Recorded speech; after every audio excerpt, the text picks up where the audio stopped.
ঠাকুরগাঁও সীমান্তে সর্বশেষ খবর জানাতে সরাসরি যুক্ত হচ্ছেন সহকর্মী তানভীর হাসান। তানভীর, কি পরিস্থিতি দেখছেন সেখানে? বিজিবির পতাকা বৈঠকে বিএসএফ কি বলেছে?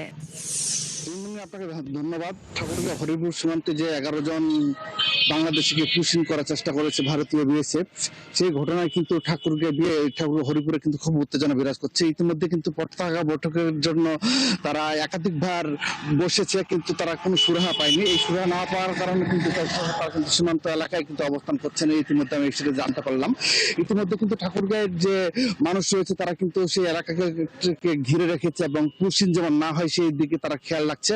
এবং ঠাকুরগাঁও যে 42 বিজিবি রয়েছেন, 42 বিজিবির যে অধিনায়ক আজকে তিনি পতাকা বৈঠকের জন্য আবার আহ্বান জানাবেন এবং সেখানে কি সুরাহা পাবেন সে বিষয় নিয়ে তিনি আমাদেরকে ব্রিফ করবেন বলে আমাদেরকে জানিয়েছেন। তিনি বিকালে বা সন্ধ্যার দিকে একটা ব্রিফ করবেন, এরকম একটা আশা করা যাচ্ছে বলে আমি ধারণা করছি। এরপরে পরবর্তী বিষয়টা জানানো যাবে। ধন্যবাদ আপনাকে। অসংখ্য ধন্যবাদ। ঠাকুরগাঁও সীমান্তের সর্বশেষ খবরাখবর জানাচ্ছিলেন তানভীর হাসান।